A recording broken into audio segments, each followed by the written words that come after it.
welcome to the CRM Zen Show, where we talk about all things Zoho. This is episode 92, Dingleberry Integration, recorded on Saturday, May 2nd, 2020. From Zenatta Consulting, I'm Brett Martin. And I'm Tyler Colt, and let's get right on into the news. We've got quite a bit this week, Tyler. We're going to jump right into it. So Zoho has ramping up their global assistance efforts with an announcement that they now have additional programs that are available to education, nonprofit, government, and retail. This is on top of what they did with their remotely offering, where they've bundled, I think, 7 or 8 applications that help people work remotely.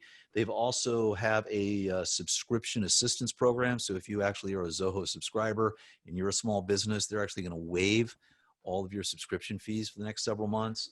And this one just kind of takes this up to a next level and bundles in a whole bunch of different applications based on the potential vertical. So if you're in one of these verticals, it's good to take a look at and maybe apply.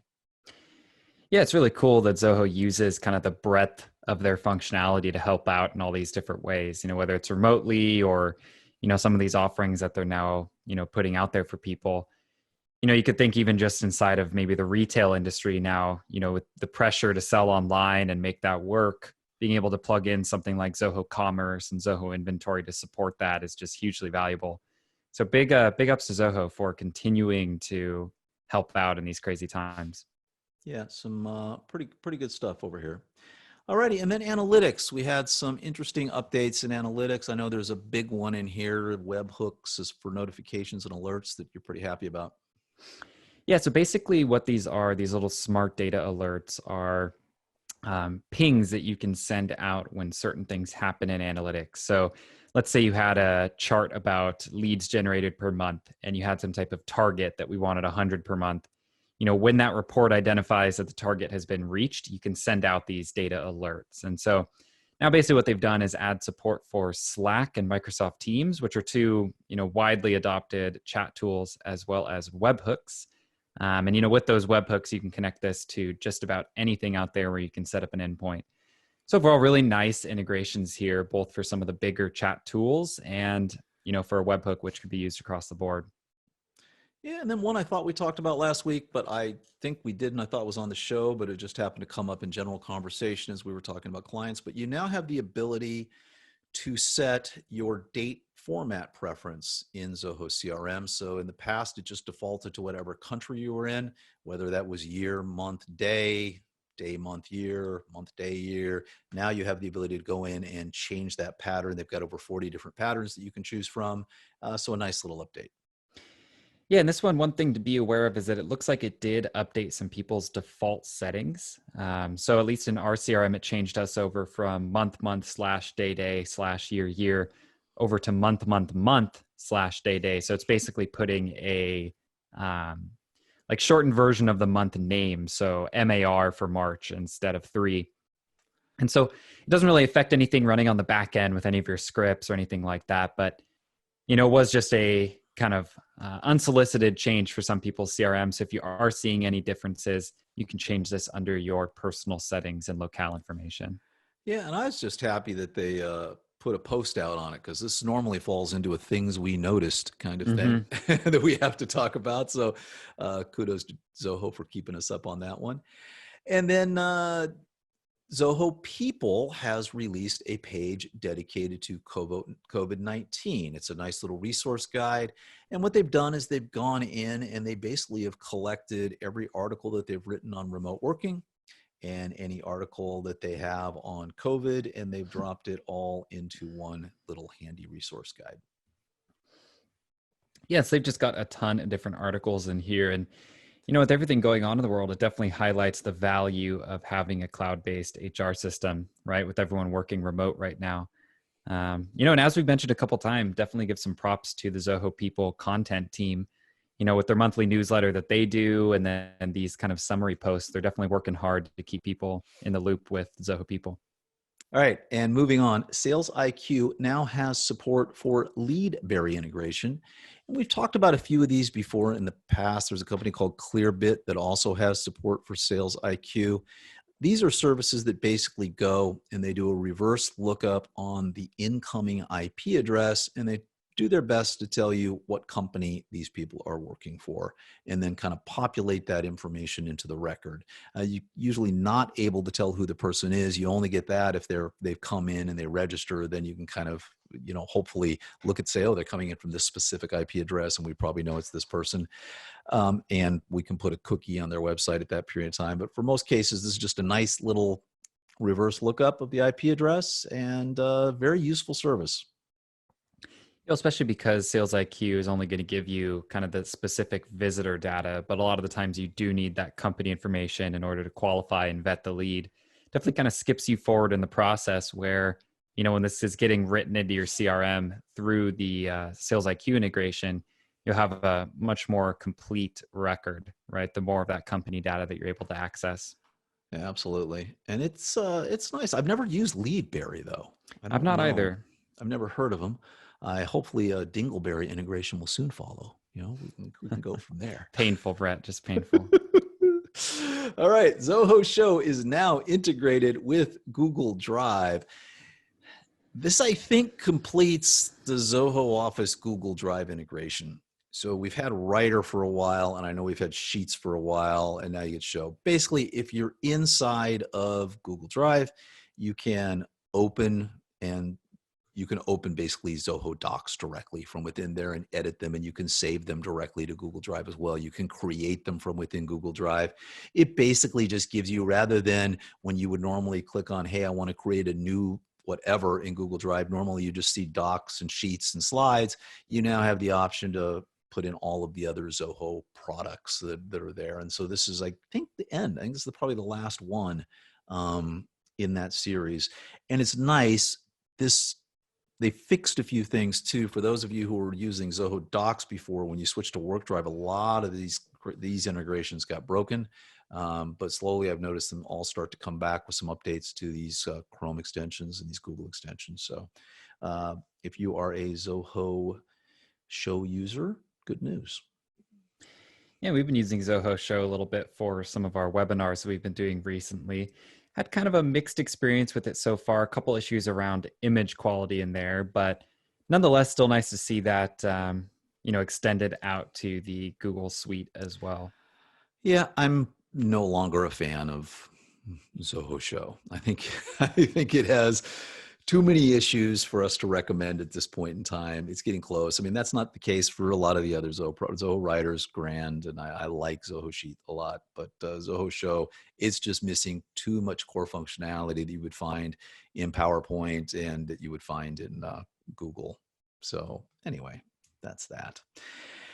And playing up with catch-up, and just an odd one that is just so close. When I read this headline, Tyler, I was so happy, and then I just was so deflated at the end. But WorkDrive is now adding a share with anyone option.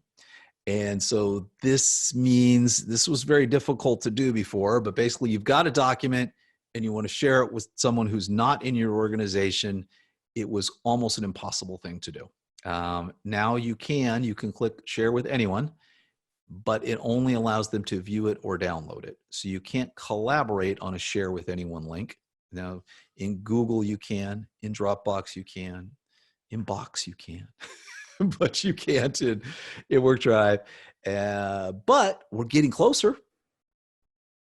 Closer and closer. I mean, because I actually like a lot of things about WorkDrive, and we're always looking at it to make the switch over, because we use Google Drive right now to share files back and forth and collaborate on files with our customers, and we'd love to switch over to WorkDrive, but this little bit of functionality here pretty much kills it for us, because none of our clients are going to be on our WorkDrive organization, right? Because they've got their own Zoho accounts and they live in their own little Zoho world. So it's just one step off for us, because I know that you've been looking at this to make the switch for a long time.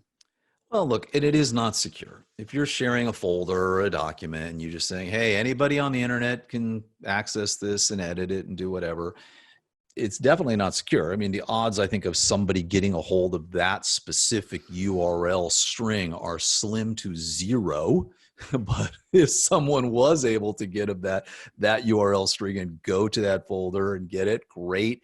They would then have access to those documents and could wreak mayhem. But I think it's one of those things that the other services say, hey, if that's what you want to do, it's up to you. Go ahead, right? Zoho's evidently taking the view here of, no, we're not going to allow you to do that because it's insecure, but I wish they would let us do that.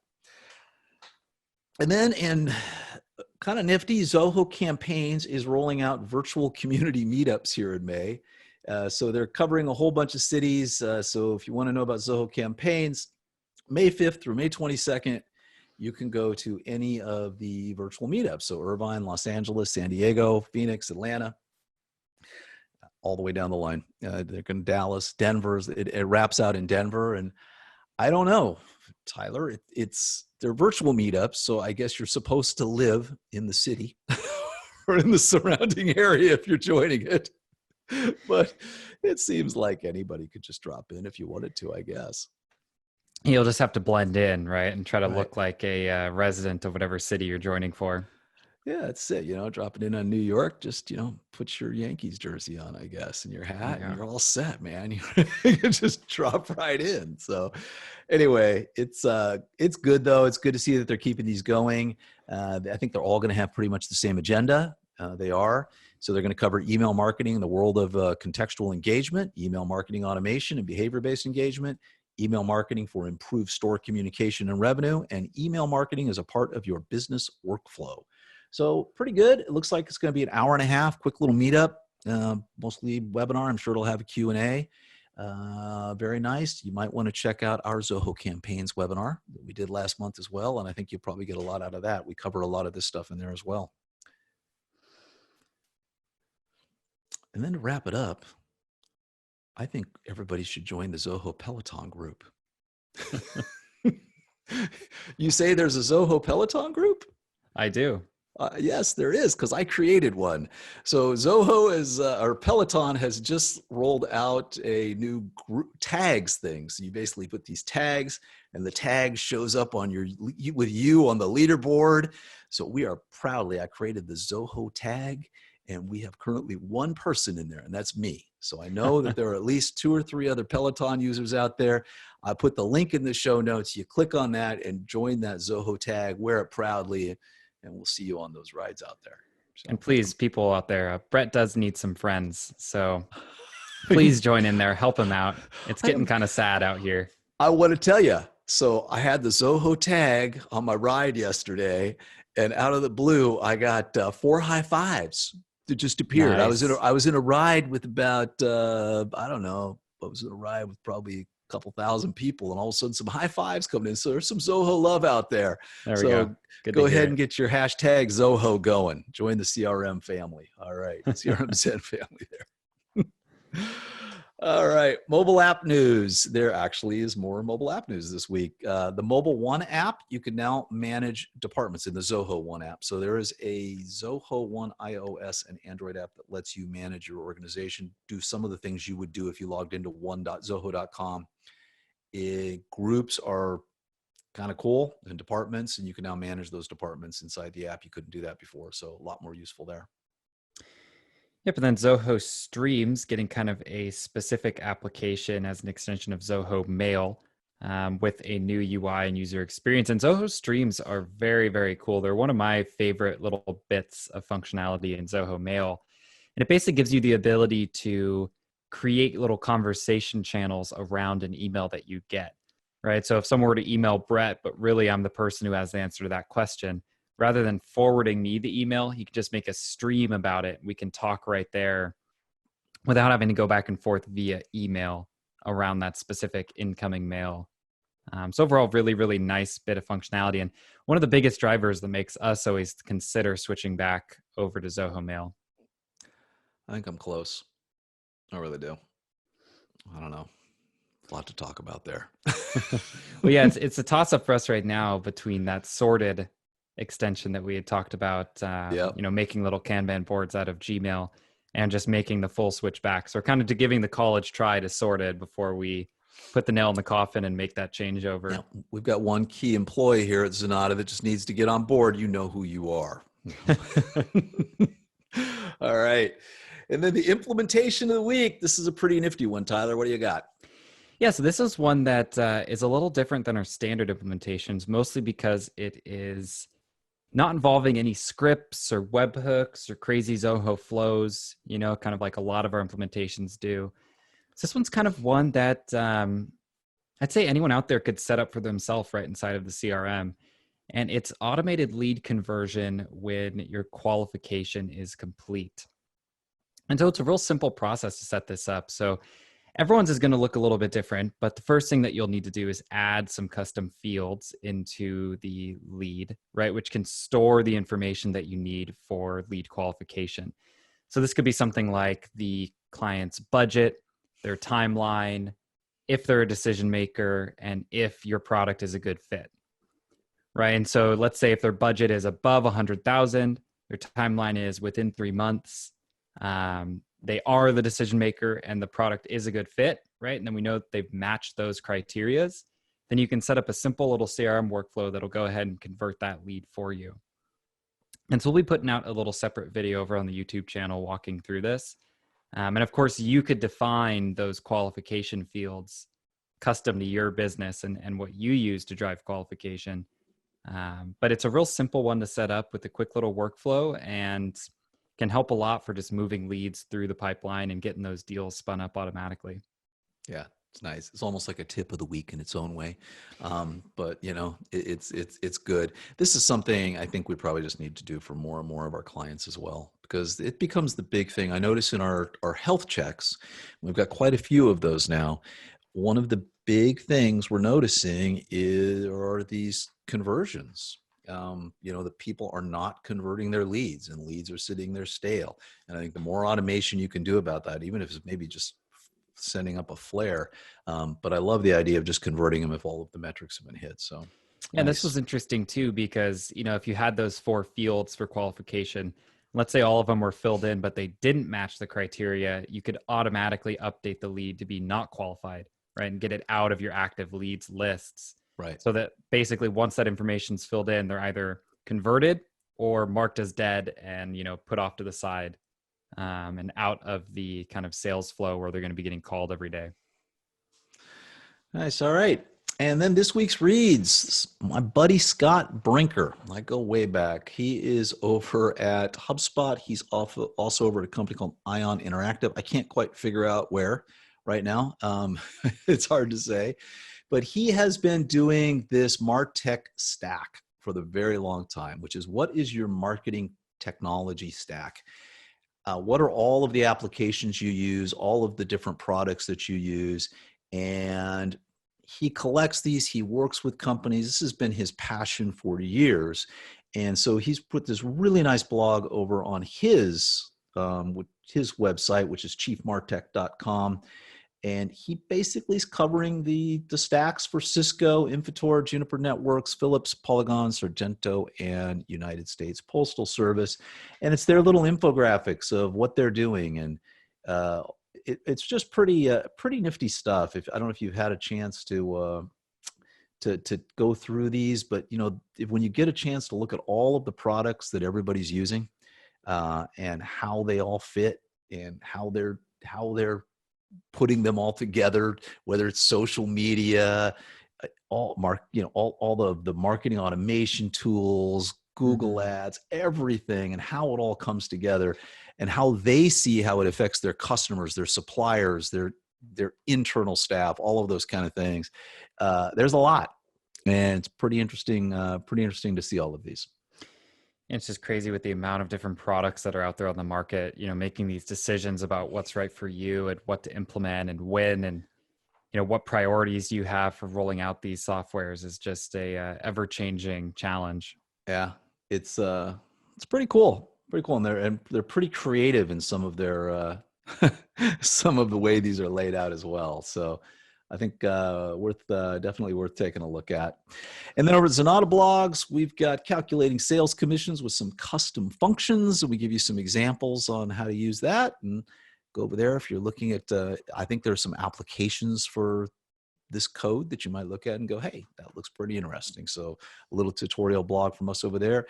And then additionally, as we kind of roll through our YouTube videos, we've got all the stuff from last week. So if you listen to last week's podcast, we had Zoho CRM Automation 101, how to do task dependencies. That's now sitting out as its own separate video, so you don't have to watch the whole podcast to the end to get to that. And then your implementation of the week, defining contact roles via Deluge script and Zoho CRM, now its own video as well. And then we had a webinar, and that webinar has finally been posted. And so if you go over to youtube.com/Zenatta, you will find the webinar there as well. And that was on analytics. And Tyler, you carried that one, baby. That was the bulk of it, was all you all the way.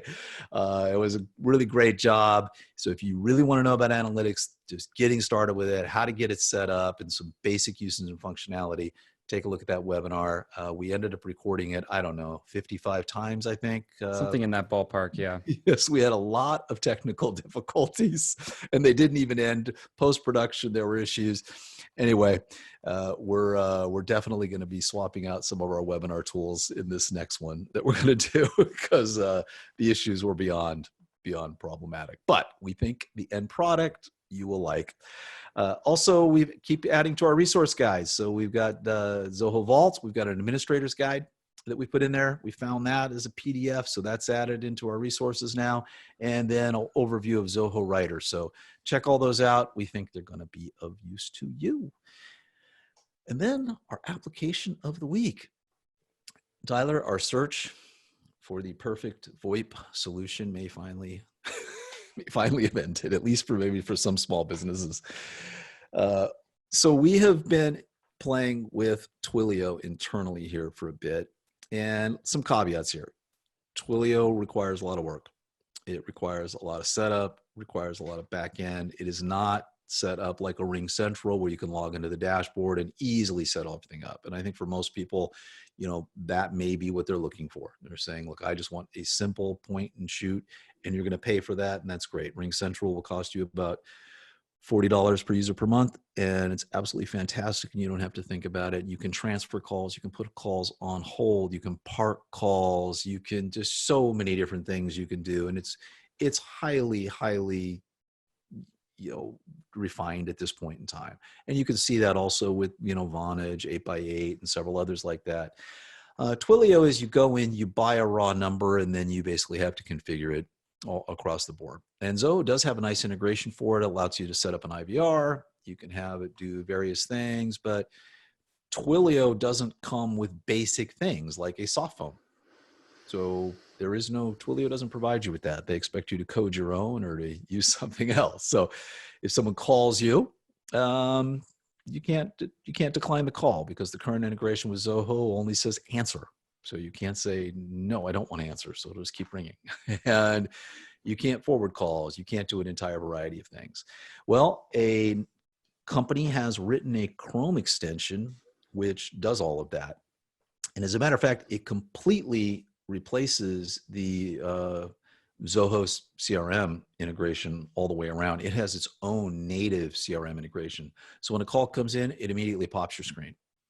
As a matter of fact, if your browser's closed, it's going to open your browser and pop your screen to that caller. You can put a call on hold. You can forward a call. You can transfer a call. It logs the call into the CRM. It does all kinds of things that are basically missing from the standard Twilio implementation, which is really, you can only make calls and receive calls in base Twilio implementation. You can do some things with cell phones and some other phones. But this kind of solves a lot of those problems. And I honestly think it's worth taking a look at. The interesting part of it is $5 per user per month. And so you're paying $5 per user per month for nothing more than a soft phone. But it is so feature rich.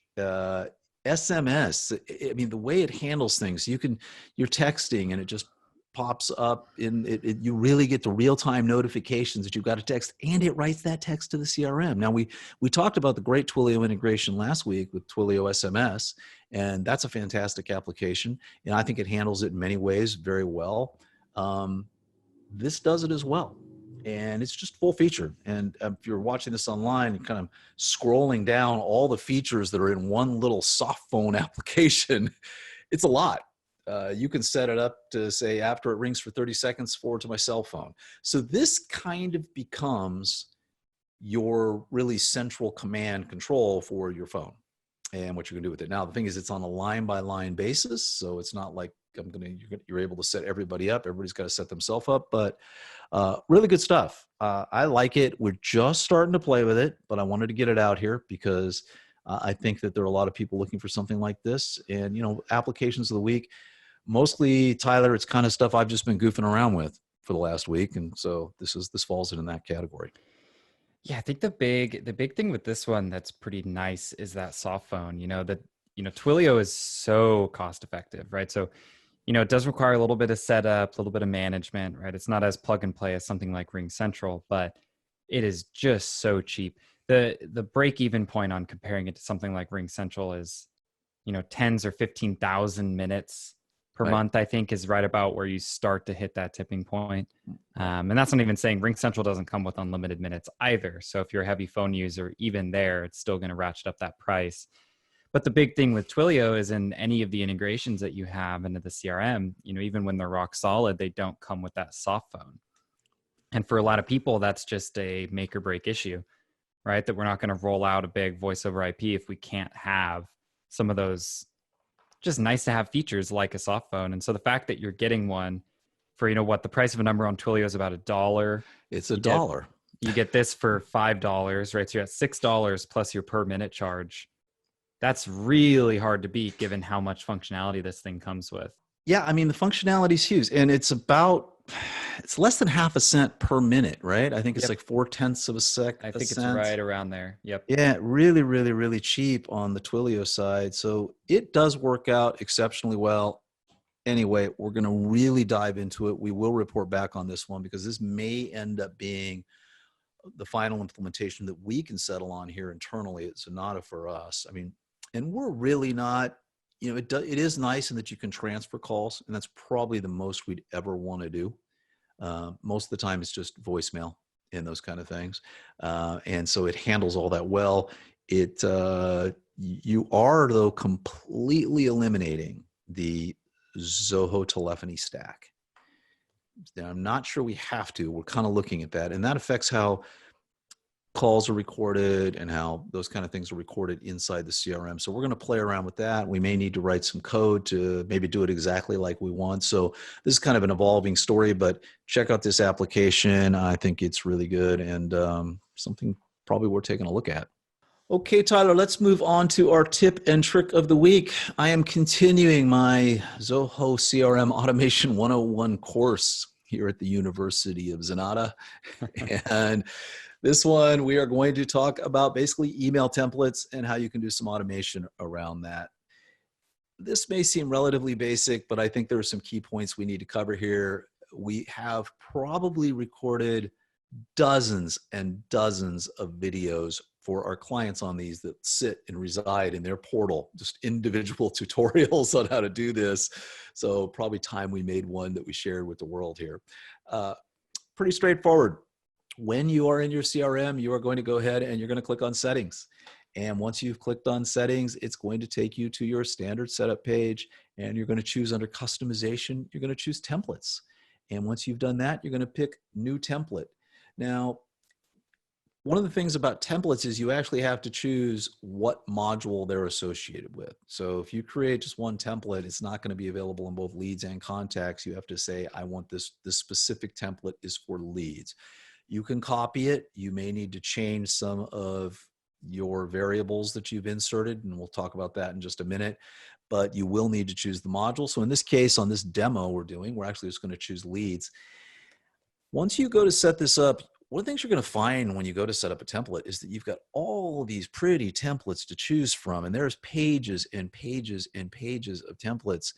I personally like to ignore all of them. And in the upper right-hand corner, you've got this insert HTML and plain text.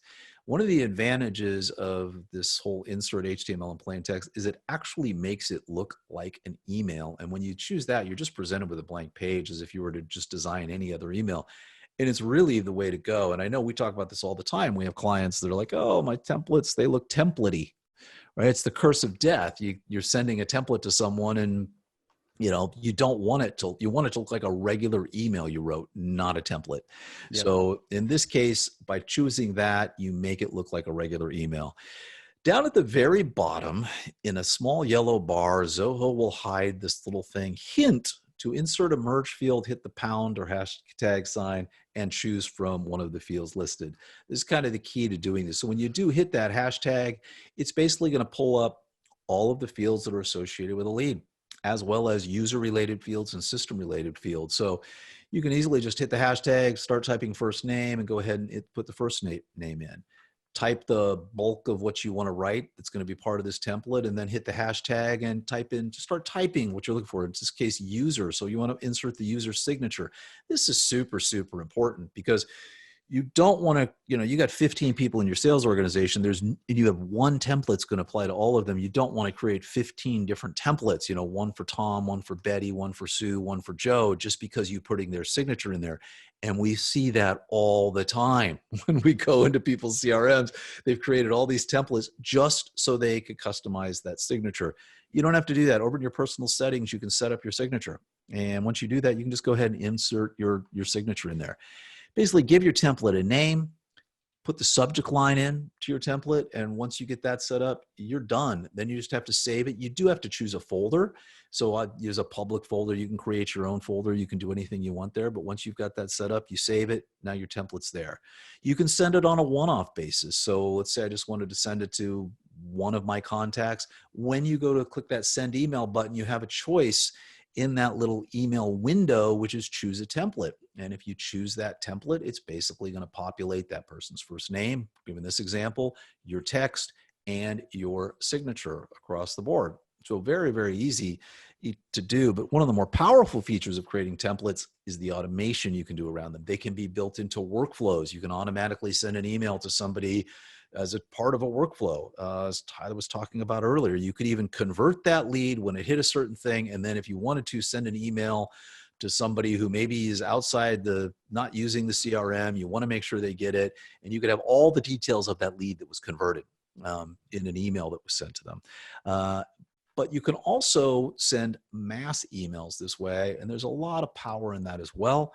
So you can filter out the people that you want to send it to. And when you do go to send it, it doesn't have to be immediate. Once you select your template and you put your template in, you can schedule it for a later date and time. So you can choose that date and time you want to send it. And you also can trigger actions based on if it's opened, if it's clicked, or if it bounces. So there's a whole bunch of things you can do around there as well. When you go to trigger that follow-up action, you can update fields, you can add follow-up tasks, you can schedule a call. A lot of power in this, a lot of power in email templates. They're super simple and super easy to set up. And that's email templates in a nutshell.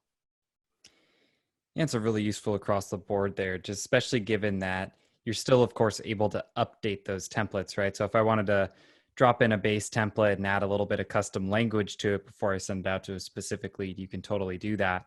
So we even have some clients that build out kind of full designed templates, right, with just places to drop the text so that a sales rep can send a custom email that still has all the proper branding and fonting and look and feel. So you don't even have to use these for, emails that have a certain specific language to them. You can actually make these more traditional templates as well, which can be sent out with a little bit of additional love and care, right, by one of the reps. Yeah, and another thing we get asked all the time is attachments. You actually can have attachments in templates, which is another nifty little thing. And we've got one client right now has like 5 different emails, and some of them have different attachments, and they all need to go out automated. And so we're using workflows to say if this checked and this is checked and this is checked, then send this particular email template with these attachments associated with it. So again, the purpose of a lot of this is to make sure you're consistent in your messaging, to make sure nothing falls through the cracks, and really to save you time and money. So check them out. That's email templates and some basic workflows. All righty, Tyler, that's a wrap, buddy. Yes, if anyone has any questions or comments, please be sure to send them over to us at info@zenatta.com, or just head over to zenatta.com and drop us a line. Yeah, and on the website is where you're going to find complete episodes as well as show notes with all the stories we discussed today. You can also follow us on your favorite social media platform and subscribe to us on your favorite podcast app. We'll see you next Monday.